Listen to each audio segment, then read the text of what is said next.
नहीं, हमने कहा था कि वो काम करने के उनके अंदर जो सलाहियत कम है, तो हो राजधानी। चश्मा पहन लेती बीच में मेरे को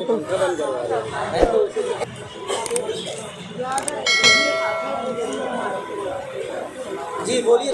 शुरू करते हैं। चलो चुप रहो। औज़ुबिल्लाहि मिनश्शैतानिर्रजीम बिस्मिल्लाहिर्रहमानिर्रहीम। आज यहाँ पर आप लोगों को बुलाने का मकसद जो है हम लोग का कि आज हालिया जो असम्बली इंतखाबात होने वाले हैं उसके मद्देनज़र में आज यहाँ आंगनवाड़ी कर्मचारी यूनियन के लोग जो हैं हमारे साथ में हैं, वो साथ में मुस्लिम महिला शैक्षणिक सामाजिक संस्था के कुछ लोग हैं। उन लोगों ने के मशवरे के बाद हम लोग यहाँ पर आप लोग को बुलाया गया है कि हमें अभी इस वक्त तो असम्बली इंतखाब में किसका साथ देना अभी ज़रूरत है। अभी पीछे मैं समाजवादी पार्टी में थी, लेकिन समाजवादी पार्टी में रहने के बाद मुझे 1995 के वाक़यात याद आने लगे कि जिस तरह से 1995 में जब हमारे यहाँ पर जनता दल के वज़ीर रोज़गार जब यहाँ से असम्बली इंतखाब लड़ रहे थे, वो मंज़र आज फ़िलहाल मुझे नज़र आ रहा था। और मेरे यूनियन के लोगों ने भी बोला कि आपा ये 1995 का वाक़या दोहराया जा रहा है। 1995 में जब यहाँ पर निहाल अहमद साहब खड़े हुए थे, उस वक्त तो हमारे सबसे बुज़ुर्ग और सियासी रहनुमा हाजी यूनुस ईसा साहब वो कांग्रेस पार्टी से खड़े थे। उस वक्त तो निहाल अहमद साहब ने अपनी पैंतरेबाज़ी जिस तरह से किया था, वो उन्होंने एक पैंतराबाज़ी ये फेंका था कि उन्होंने शेख रशीद साहब को वहाँ खड़ा किया असम्बली इंतखाब में जन जागरण के नाम से। जब वो खड़े हुए उस वक्त तो वोट का जिस तरह से डिवाइडेशन हो गया, वोट 2 हिस्सों में बढ़ गई और हमारे शेख रशीद साहब को 39,000 वोट मिली। नतीजे में हमारे बुज़ुर्ग जो सियासी सबसे आज मालेगांव शहर के सबसे पुराने सियासी रहनुमा हैं, वो हार का उनको मुंह देखना पड़ा। और जो यहाँ पर चुन कर आए, 6ठी बार एमएलए निहाल अहमद साहब चुन कर आए। आज वही हालात हमारे शहर में दिखाई दे रहे हैं कि साइकिल तो चलती हुई नज़र आ रही है, लेकिन हैंडल हमें किसी और के हाथ में नज़र आने लगा। हमारे यहाँ के जो पुराने 87 से लगे हुए आपा लोग थे, उन्होंने मुझे सलाह दी है कि आपा देखो अभी फ़िलहाल 1995 का वाक़या दोहराया जा रहा है। जिस तरह 1995 में सियासी पैंतरेबाज़ी करके जो हार का मुंह हमारे सियासी रहनुमा को यूनुस ईसा साहब को देखना पड़ा था, वही जो सियासी पैंतरा आज अपनाया जा रहा है। वोट का डिवाइडेशन हो रहा है, जिसकी वजह से आज हमारे को नज़र आ रहा है कि शान हिंदो साहिबा जो हैं ये जीत के लिए नहीं आई हैं, किसी को हराने के लिए आई है। जब मैं वहाँ पर गई, पीछे मैं 2022-23 में मैं आसिफ शेख रशीद के साथ थी, मुझे वहाँ पर मैं महिला अध्यक्ष थी। बाद में वो जब राष्ट्रवादी से जब उन्होंने अपने आप को मुक्त कर लिया, जब उन्होंने किनारा कर लिया, तब मैं घर पर बैठ गई थी। मुस्तकीम डिग्निटी, शान हिंदो, अब्दुर्रहमान, कुछ लोग वो मेरे पास आए, कहने लगे कि शान हिंदो साहिबा असम्बली इंतखाब लड़ना चाहती हैं और आप लोग की मदद से हम लोग उनको चाहते हैं कि आप पूरे यूनियन के लोग जो तुम्हारे आंगनवाड़ी के हैं और मुस्लिम महिला शैक्षणिक सामाजिक संस्था के जितने तुम्हारे साथ के टीचर भी हैं, सबको तुम लेकर साथ में आओ। मैंने उनका लब्बाई कहते हुए उनके साथ शामिल हो गई। लेकिन जब चलते चलते कुछ दिन, 8 दिन, 15 दिन पद यात्रा में मैं घूमी उनके साथ में, और घर घर जब जाकर देखा तो मुझे समझ में आया कि यहाँ पर तो बात ही कुछ और है कि हैंडल किसी और के हाथ में नज़र आ रहा है। जो 1995 में जो पैंतरा इस्तेमाल किया गया था, वही पैंतरा आज इस्तेमाल किया जा रहा है। तो आज हम लोग ने ये फ़ैसला किया कि हमको हमारी वोट जो डिवाइड हो रही है, ये वोट डिवाइड होने के बाद या इस गांव में फिर से जिस तरह से नशे से लोग परेशान हैं। आज ये जितने यहाँ बैठे हैं यहाँ पर सब ये सेविका लोग हैं जो घर घर जाने वाले हैं। रोज़ाना हमारी सेविका को एक औरत मत समझिए आप लोग, ये जो सेविका हैं रोज़ाना 1000 घर में वो रोज़ जाती हैं और वो देख रही हैं कि नशे से लोग किस तरह परेशान हैं।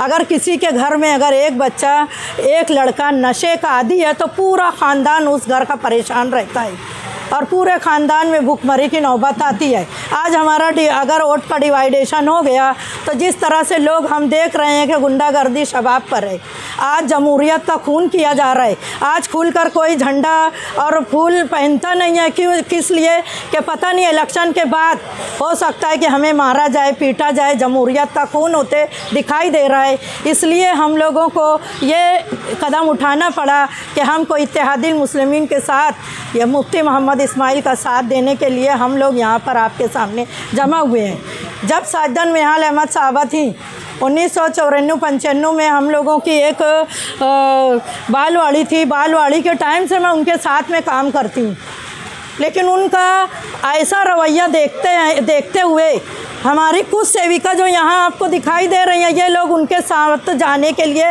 तैयार नहीं है। आज वो लोग कहने लगे कि आपा उनका रवैया बहुत ख़राब है। लेकिन जब अभी मैं शान हिंदो साहिबा के साथ में गई और वहाँ मैं देखा कि शान हिंदो उसी की लड़की है, उसी के जैसे रवैयात उनके हैं, जो हमारी कुछ सेविका को और बहुत सारी हमारी टीचरों को बिल्कुल पसंद नहीं आ रहा है कि वो इस तरह से कि हैंडल किसी के हाथ में दे दिए, साइकिल हमारे पास में रखी हुई है। हम किसी को जीतना नहीं, जिताने के लिए नहीं आए हैं, बल्कि हमको किसी को हराना है।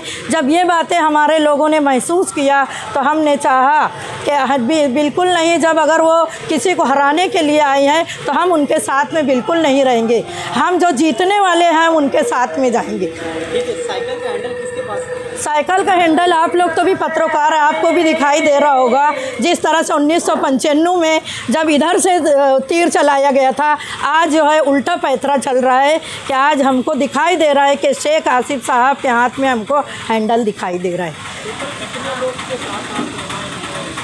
मेरी यूनियन के 130 लोग हैं आंगनवाड़ी के, और मुस्लिम महिला शैक्षणिक सामाजिक संस्था के तकरीबन 42-45 लोग हैं जो हम लोग ये संस्था के तौर पर काम करते हैं। वो लोग हम लोग यहाँ पर उनको हिमायत दे रहे हैं। हमने सोचा था कि शान हिंद का रवैया उसकी माँ से अलग होगा। माँ जिस तरह से है, क्योंकि आज आप लोग को भी मालूम है कि पूरे शहर में निहाल साहब को अगर किसी ने तबाह और बर्बाद किया है तो वो साजदा मैडम साहिबा थी। इसी तरह से आज हमको उसी के नक्श कदम पर दिख रही है हमारी शान हिंदू भी। हमारी आपा लोग को ये बिल्कुल पसंद नहीं आ रहा है। वो बोल रही हैं कि हमने तो कुछ अलग समझा था, वहाँ करीब जाने के बाद समझ में आया कि ये उससे भी एक कदम आगे। मजलिस इत्तेहादुल मुस्लिमीन को हमने घर पे जो आंगनवाड़ी के तौर पे हम काम करते तो हम देखते हैं कि बहुत सारे लोग जो नशा करते हैं तो उनके घर की औरतें बहुत परेशान हुआ करती हैं। तो हमने रोज़ी रोज़गार, जो घरेलू रोज़गार होगा वो लाकर हम औरतों को दिया जाएगा। जो बेरोज़गारी शहर में बढ़ी हुई है वो बेरोज़गारी दूर की जाएगी। और आंगनवाड़ी की ज़रूरत बहुत सारे एरिए में है, अभी पूरे मालेगांव में और आउटर का लेके 218 आंगनवाड़ी है, तकरीबन 250 आंगनवाड़ी की और ज़रूरत है। मुफ्ती साहब से हमने बात किया था जब वो ठीक थे, तो उन्होंने कहा था कि आंगनवाड़ी और भी हम शहर में लाने की कोशिश करेंगे ताकि महिलाओं को रोज़गार मिल सके। जो कम पढ़ी लिखी औरतें हैं उनको रोज़गार लाने की कोशिश करेंगे। जिस तरह से नशे का कारोबार चालू है इसको आप कंट्रोल करेंगे ताकि औरतें जो हैं परेशान हैं वो आज उनको परेशानी से निजात मिली। इस शर्त हाँ, आमदार मुफ्ती मोहम्मद इस्माइल हैं, लेकिन ये नशे का कारोबार जो दूसरे लोगों के हाथ में है। तो हमने कहा है कि मुफ्ती साहब आपने पहले उनको बहुत छूट दी थी, लेकिन अब आपको छूट नहीं देना है, बल्कि उनको अपना सियासी शिकंजा कसेंगे। आप एक दीनी भी, मिली भी, समाजी भी हमारा आप असासा हैं, तो आप हमारे समाज की बेहतर नुमाइंदगी करेंगे, इस उम्मीद पर हमने उसको आज हमने उनको हिमायत दी है। हमारी अहम डिमांड यही थी कि आंगनवाड़ी और भी जो जिस फील्ड में मैं उस फील्ड की मैंने डिमांड ज़्यादा रखी है कि आप आंगनवाड़ी जिस एरिया में नहीं है उस एरिया में उन बच्चों को जो हम लोग लाभ देते हैं कि उनको जो दाना दिया जाता है, दूसरे आरोग्य केंद्रों की जिस तरह से उन लोगों की वो होती है वो आरोग्य केंद्रों की भी उनको सहूलत नहीं मिल पाती, इसलिए आप आंगनवाड़ी हर एरिया में लाने की कोशिश करेंगे। उन्होंने कहा कि मैं भरपूर नुमाइंदगी करूंगा कि आंगनवाड़ी हर हिस्से में हो। और जिस तरह से नशे का कारोबार हो रहा है, गुंडागर्दी शबाब पे आज जमहूरियत का खून हो रहा है, जब आज कुछ हिस्से में हम जाकर प्रचार करने वाले बता रहे हैं कि हम उस हिस्से में नहीं जा सकते। जैसे मुफ्ती साहब अभी कुसम्बर रोड पे निहाल नगर के एरिया में गए थे तो आपने देखा कि उनके साथ किस तरह का सलूक किया गया। तो ये बातें औरतों को पसंद नहीं आ रही हैं। ये बात हाँ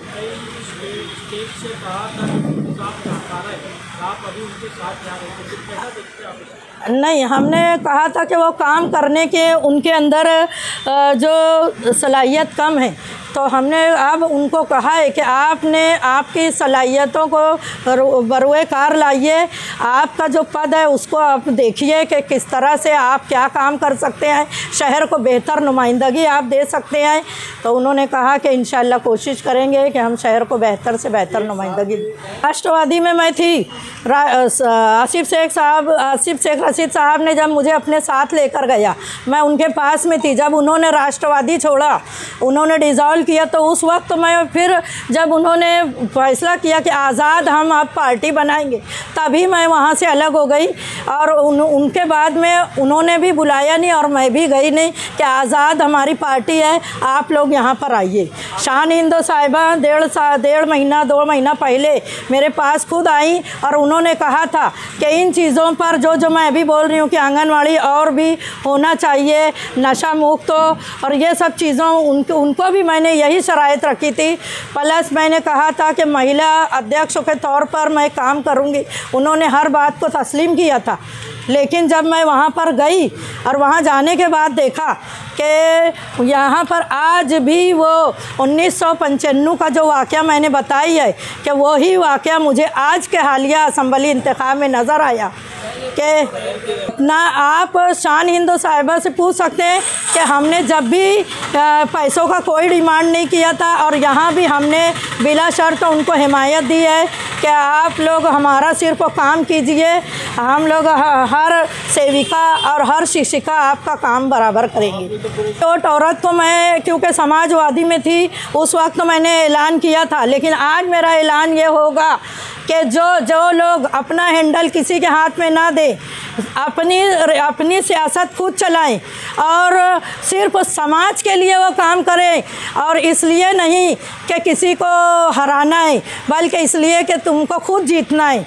तो जब हमको नज़र आया कि ये खुद ही जीतना चाहते हैं, इसलिए हम यही यहाँ पर आए।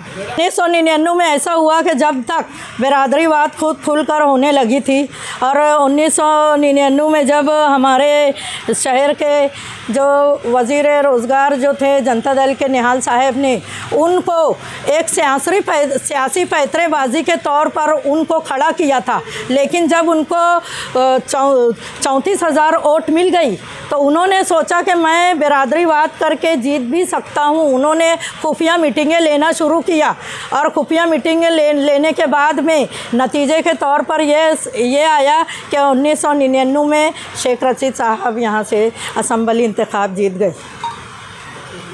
मेरे को कई मीटिंगों में समझ में आया, साथ में थी, कि हम लोग अगर नहीं जीत सके तो हम बराबर मौलाना को लेकर गिर जाएंगे। तो मुझे ये बात बहुत बुरी लगी कि मैं तो दिल और जान से तुम्हारे साथ आई थी, जिताने के लिए आई थी, और तुमको जिताने के लिए मैं अपनी टीम को आपके पास में लेकर आई थी, लेकिन ये बात बहुत नागवार गुजरी। तो आपको बोल देना चाहिए था ना। बोली मैं साजदा मैडम जब जिस दिन परवेज़ सिद्दीकी साहब आए थे, मैं उनकी प्रेस कॉन्फ्रेंस में भी थी। मैं अंदर परवेज़ सिद्दीकी साहब और प्रताप उगाड़े बैठे हुए थे। शान हिंदो साहब ने जब बाहर इस तरह की 2 बातें करी तो मैंने बोला कि देखो ये बात तो तुम्हारी बराबर नहीं लग रही है।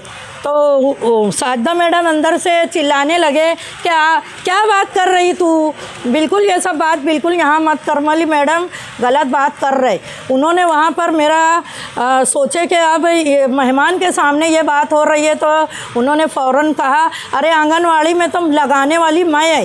साजिदा मैडम से वहाँ पे मेरी दो बात भी हो गई कि तो मैडम आपने जितना, मैंने उनको जवाब दिया कि मैडम आपने मुझे आंगनवाड़ी में लगाया ज़रूर है, लेकिन मैं 1994 से आपके साथ में आई, उससे बहुत ज़्यादा काम हमने फ्री में करके दिया है। कभी 1 रुपया आपसे डिमांड नहीं किया, 1 रुपया आपसे लिया नहीं है।